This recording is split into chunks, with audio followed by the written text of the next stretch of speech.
હવે પછી હાલો જલ્દી બેસી જાઓ.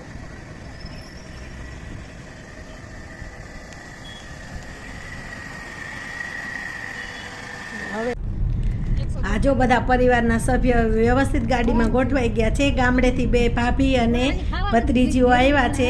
તો આજે અમે એક ખૂબ જ સુંદર જે માતાજીનું મંદિર છે મંદિરના દર્શન કરવા માટે જઈએ છીએ. રાજકોટની અંદર આવેલું પ્રદ્યુમન પાર્ક છે, લાલપરી ડેમ છે. એ લાલપરી ડેમની પાછળનો આ રસ્તો છે અને આ ડેમની આગળથી આ રસ્તો નીકળે છે ને એ જે જગ્યા છે તે ખૂબ સુંદર પહાડો ઉપર અને એકદમ ઝાડ જેવા જંગલ જેવું છે એની વચ્ચે એ મંદિર આવેલું છે. તો આપણે એ મંદિરે દર્શન કરવા જવાનું છે. તો ત્યાં છે ને આપણે હાલીને પણ જઈ શકીએ છીએ અને ગાડી પણ જાય છે. એટલે એમાંથી જે તમારે રસ્તે જવું હોય એ તમે જઈ શકો. એટલે ડુંગર ઉપર છે પણ ડુંગર છે ને એટલો બધો હાઈટ ઉપર નથી, એટલે તમે હાલીને પણ ચડી શકો અને આપણી ગાડી પણ ત્યાં ચડી જાય છે. એટલે આપણી ગાડી જ્યાં સુધી જશે ત્યાં સુધી આપણે ગાડીને લઈને જાશું અને ત્યાર પછી ગાડી હવે બજો અહીંયા બધી ગાડીઓનું પાર્કિંગ છે તો આપણે અહીંયા ગાડી રાખી દઈએ અને ત્યાર પછી હવે જે રસ્તો છે એ આપણે હાલીને ચડશું. તો ખૂબ જ એકદમ મસ્ત એમ કહેવાય ને કે ખૂબ જ સરસ ટેકરી છે ને ટેકરીની ઉપર આ મંદિર આવેલું છે અને એકદમ સરસ આમ ઉપર જોઈએ ને તો આમ નીચે બધું જો તમને દેખાય છે. વરસાદ થઈ ગયો એટલે વાતાવરણ પણ ખૂબ જ સરસ છે, ખૂબ જ સરસ અને દ્રશ્ય પણ એટલા સરસ છે. મોર ને પક્ષી ને બધું અહીંયા તમને સુંદર જોવા મળે. તમે રાજકોટની બહાર કોઈ જગ્યાએ આવ્યા હો ને એટલી સરસ તમને આમ મજા આવે એવું સરસ આ મંદિર છે. તો આ સુંદર મંદિર છે માં ભીચરી માતાજીનું. એટલે માં ભીચરી માતાજીનું મંદિર જે આ છે ને એ પુરાતન મંદિર છે, આનો ઐતિહાસિક આ મંદિર છે અને આ મંદિર ટેકરી ઉપર છે. નીચેથી તમને ખૂબ સુંદર દ્રશ્ય તમને જો દેખાય છે ને આવા ખૂબ સુંદર દ્રશ્ય આપને દેખાય છે. એટલે અહીંયા તમે વહેલા આવો ને ટાઈમ લઈને આવો તો ખૂબ સરસ અહીંયા તમને મજા આવે. આરતીનો ટાઈમ થઈ ગયો છે એટલે હવે આપણે સીધું આરતી જ કરવાની રહેશે. એટલે જલ્દી તમને દ્રશ્ય આ બધા બતાવી દઉં કેમ કે હમણાં થોડી વારમાં અંધારું થઈ જશે. ફરી જ્યારે આવશું ત્યારે તમને ખૂબ સુંદર ફરીથી દ્રશ્ય બતાવીશ. કોઈ પણ ભક્તને કમરનો દુખાવો, હાથ પગનો દુખાવો કે શરીરની કોઈ પણ તકલીફ હોય તો એ અહીંયા મટે છે. એના માટે આ ભીચરી માતાજીનું મંદિર ખૂબ જ પ્રખ્યાત છે.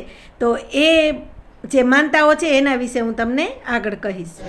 જય મા ભીચરી. તો ભક્તોજનો ભાવથી માતાજીના દર્શન કરો. આજે આપણા ખરેખર ધન્ય ભાગ કહેવાય, માતાજીની કૃપા થઈ ગઈ અને માના દર્શન કરવા માટે અમે ભીચરી માતાજીના દર્શન કરવા ભીચરી માતાજી આવ્યા છીએ. તો આજે હું તમને પણ દર્શન કરાવી રહી છું. તો ભાવથી માતાજીના દર્શન કરો. આપણે માતાજીને પ્રાર્થના કરીએ કે જે કોઈ વિડીયો જુએ છે એ બધાને માતાજી ખૂબ સુખ્યા કરે અને સર્વની મનોકામના પૂરી કરે. માતાજી સર્વને શરીરે નિરોગી રાખે. ખૂબ ભાવિકો અત્યારે માતાજીના દર્શન કરવા આવી રહ્યા છે અને જો માતાજીની આ રીતે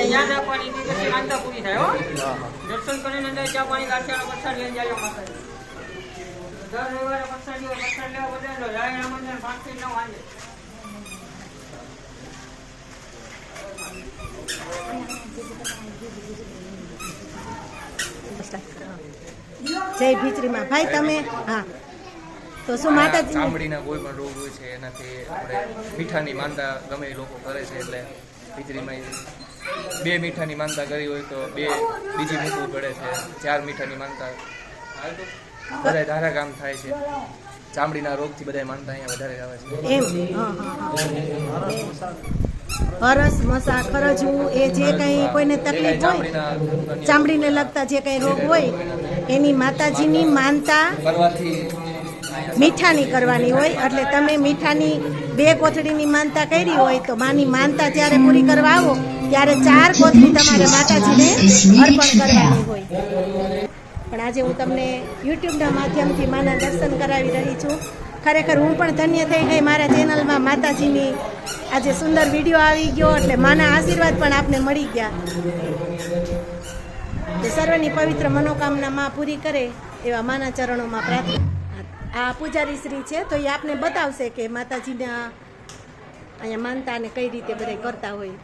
આ કોઈ પણ જાતની શરીરની બીમારી હોય, દોરા ડાઘ, કાળા ડાઘ, મસા, હરસ, ખરોજો, ગુમડા, રહોળી, કપાસી, વાહ, પથરી, આંખનો દુખાવો, કાનનો દુખાવો, માથાનો દુખાવો, કોઈ પણ જાતની તકલીફ હોય તો ભીચરી માતાજીના મંદિરે આવો, 1 કિલો મીઠાની માનતા રાખો અને 7 લપસિયા ખાઓ તો ભીચરી માતાજી તમારી તમામ મનોકામના પૂરી કરે. તો આપણે માનતા વિશે પૂજારીશ્રીએ બતાવ્યું છે. તો હવે આરતીનો સમય છે, થોડી વાર પછી આરતી થશે તો આપણે આરતી પણ બતાવીશું બધાને. આ માતાજીની બીજું મંદિર છે માતાજીનું, તો એના તમે દર્શન કરો. અને આ મંદિર છે ને માતાજીનું, એની બાજુમાં જ જે પૂજારીશ્રી આપણે લપસિયાનું કીધું ને, એ આ લપસ્યું છે. અહીંયા જેને કમરનો કે કંઈ દુખાવો હોય કે માનતા કરી હોય એને અહીંયા લપસ્યા ખાવાના હોય. તો આ રીતે માતાજીને નમન કરી ત્યાર પછી અહીંથી જેણે માનતા કરી હોય એને 7 લપસ્યા આ રીતે ખાવાના હોય છે. આપણે માતાજીના દર્શન કરવા આવ્યા હોય ને તો પણ આપણે લપસ્યા આ રીતે અહીંયા ખાઈએ. માતાજી સર્વની દર્શન આ રીતે લપસ્યા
આપણે માતાજીની આરતી કરી. એ આરતીની અંદર જે મોટા મોટા નગારાઓ પર જોરદાર દાંડીઓની થાપ પડતી હતી એ આ છોકરાઓ વગાડતા હતા. ખરેખર માતાજીમાં અતૂટ શ્રદ્ધા ધરાવતા આ ભક્તો છે અને એને 1 કલાક સુધી એટલું સરસ નગારા વગાડ્યા કે આપણે આમ ખુશ થઈ જઈએ. જામજોધપુરની બાજુમાં ભાઈ, જામનગર વાંસજાડિયાની બાજુમાં. હા, તમે કારડિયા રાજપૂત છીએ. જે ભક્તોએ માનતા રાખી હોય ને એને અહીંયા મીઠાની કોથળી પણ મળી રહે છે, એટલે એ પણ વ્યવસ્થા છે. અને માતાજીની પ્રસાદી પણ અહીંયા વિતરણ થાય છે. અને રવિવારને દિવસે તો ખૂબ પબ્લિક હોય છે અને માતાજીનો દર્શન કરવા અને માનતા ઉતારવા ખૂબ ભાવિકો આવતા હોવાથી અહીં જમવાની પણ વ્યવસ્થા કરેલી છે. તો હવે અમે ખૂબ સુંદર માતાજીના દર્શન કરી અને હવે ઘર તરફ અમે જઈ રહ્યા છીએ.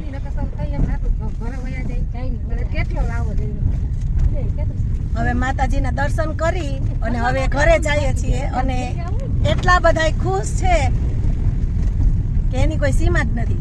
એટલા સરસ અમને માતાજીના દર્શન થયા અને માતાજીની ખૂબ કૃપા કે અમને આરતીના પણ આટલા સરસ દર્શન થયા.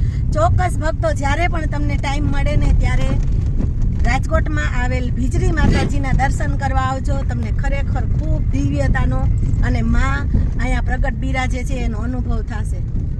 તો ભક્તો વિડીયોને લાઈક કરજો, ચેનલને સબસ્ક્રાઈબ કરજો